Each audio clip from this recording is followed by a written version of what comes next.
E aí rapaziada, acabou de sair os spoilers do capítulo 297 de Blue Lock e eu vou te contar tudo aqui, tudo que aconteceu de mais importante nesse capítulo detalhado e com imagens. Então se inscreve no canal porque amanhã já sai a análise completa aqui. O capítulo começa com o Nagi e Ureu continuando a conversa deles e a sinopse diz: em meio à diversidade, Ureu almeja o mundo juntos. O Nagi entende que ele já tinha perdido a esperança, só que Ureu ainda tinha esse ego inflado nele. E agora, enquanto o Ureu gira a bola com o dedo e o Nagi olha pra ele, o Nagi vê que o Ureu deu um novo sonho pra ele, mesmo que seja um sonho momentâneo de virar o jogo e se tornar o centro do mundo. O Ureu achou algo que podia motivar o Nagi.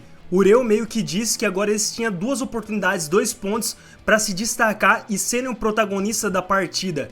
E isso é bacana, o Nagi lembra da época que eles começaram no Blue Lock e pensa que naquela época ele parecia que tinha medo de perder. E mesmo quando o Nagi estava lá junto dele, o Ureu era inútil, mas o Nagi percebe que algo tinha mudado agora.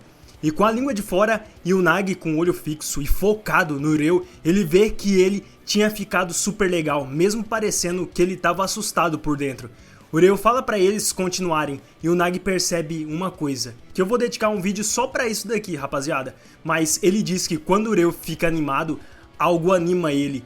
O Nagi também consegue ficar animado. Agora passando pro jogo finalizado do PXG e do Bastard, o Izag tá parado olhando pra mão dele e pensando em jogadores como o Kaiser, o Battle, o Rin. E ele pensa num negócio bem interessante aqui, rapaziada, se liga. Ele pensa que pode haver uma fórmula para essa experiência estática, ou seja, uma fórmula de como chegar ao êxtase. E no caso dele, se tiver alguém que ele queira superar ou alguma meta que ele quer atingir, o Izag traria isso para a lógica para fazer isso e se tornaria uma máquina de execução perfeita. Agora pensando nos gols que ele tinha marcado, ele pensa que ele venceu de acordo com os cálculos e em todos os momentos que ele venceu, ele ficou emocionado, mas o Izag percebe que subiu de nível muitas vezes assim. Então ele entendia isso com cada vitória, cada resultado, as habilidades e a experiência dele aumentavam e consequentemente ele ficava melhor no futebol. E o resultado disso tudo é que a replicabilidade das técnicas fica maior e ele consegue fazer esse ciclo de novo e de novo. Enquanto ele pensava nisso, várias peças estavam ao redor dele e uma coisa curiosa acontece. Ele pensa que mesmo ele tendo tudo isso, o Izag não conseguia reproduzir a vontade, a energia que guia dentro dele. E isso era importante agora.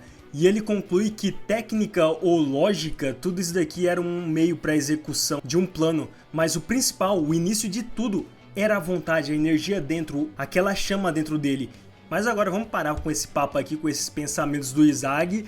E o Ego continua anunciando os outros valores da liga, né? O egoísta que a gente tanto quer ver completo. O Shidou recebe uma oferta de 160 milhões.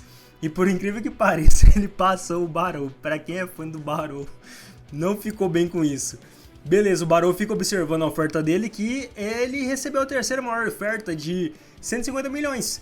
E comenta aí o que você achou dessas ofertas. Você achou justo ou não? E o Izag, para finalizar, ele diz que sonhos, objetivos, rivais que quero vencer, aqueles que agarraram essa vontade e agiram, esses vão sobreviver. Mas os outros que julgaram mal, esses vão cair. Agora voltando para a partida do Manshine e do Bastard, o Nagi toca a bola pro Ureu e faz toda a jogada enquanto o Nagi pensa que tudo acabava se eles marcarem um gol. E que agora ele precisava fazer um gol. E o Nagi fica pensando nisso, gol, gol, gol, enquanto ele pensa na onde o Ureu ia passar a bola. O Ureu passa a bola, o Nagi faz uma finta com o pé, rapaziada, muito braba, passando a bola entre os dois jogadores do Barça. E ele pensa que quer se tornar o eu que o Ureu deseja. O Nagi tá com a bola no ar e fica se perguntando se devia chutar ou não, mas ele vê que tá muito longe da área, ele não sabe o que fazer e pensa que se o Ureu tivesse ali, mas sem perder tempo o Lavinho aparece com uma aura insana, absurda na frente do Nagi para roubar a bola dele, gritando que futebol não é um esporte de conexão de passe. O Ureu não acredita que ele tinha chegado ali e o Nagi surpreso, só que o Chris chega tomando o espaço do Lavinho, pegando a bola, dizendo para o futuro: ainda não terminamos Manshine. E esse é o título do capítulo.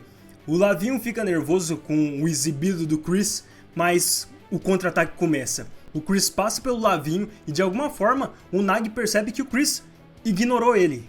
E nisso, o Chris passa a bola com um chute curvado para frente, dizendo que não ia conceder o futuro para um egoísta que não persegue ideias. Isso daqui é meio que uma indireta pro Nagi. E com esse passe, Ureu fica atento nas palavras que ele disse e nesse momento Ureu entra no estado de flow. E o Chris diz que era agora que ele queria ver o futuro do Mikaze de Ureu. Ureu sai da marcação do Otoya que estava marcando ele, só que o Otoya pensa que era o mesmo movimento que ele tinha feito antes, então beleza. E ele vai para interceptar a bola, só que ele se enganou. Ureu sobe para dominar a bola com a habilidade dele de cópia e por incrível que pareça, ele copia o chute direto do Izagi e chuta direto pro gol enquanto o Nagi vê tudo o que aconteceu. E nessa hora, Ureu marca o gol de empate, 2 a 2, com o tempo dos mestres tendo acabado. Só que ao invés de ficar feliz, isso é interessante, Ureu se desculpa com o Nagi por ter chutado. E o Nagi responde que estava tudo bem, se isso era o que tinha deixado ele animado. Essa era a resposta dele. E o Nagi diz pro Ureu, enquanto o olho dele saía aquela aura, uma coisa bem interessante aqui. Ele fala que ele sempre foi mimado pelo Ureu. E ele mesmo acreditava, como uma criança, que o Ureu sempre ia estar lá, do lado dele.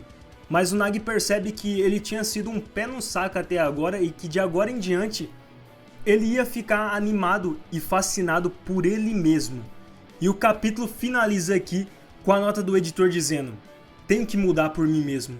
Esse espírito vai pavimentar o novo mundo para Nagi. Rapaziada, eu volto amanhã para análise completa para falar sobre tudo que esse capítulo mostrou, mas deixa aí nos comentários o que você achou dessa proposta do Shidou sendo maior que do Barou. Você curtiu ou não curtiu? Se inscreve no canal para receber vídeo diário de Blue Lock. Vem muita coisa boa por aí, vários quadros inéditos de Blue Lock. Você não pode perder, mano. Até o próximo vídeo e valeu, gente!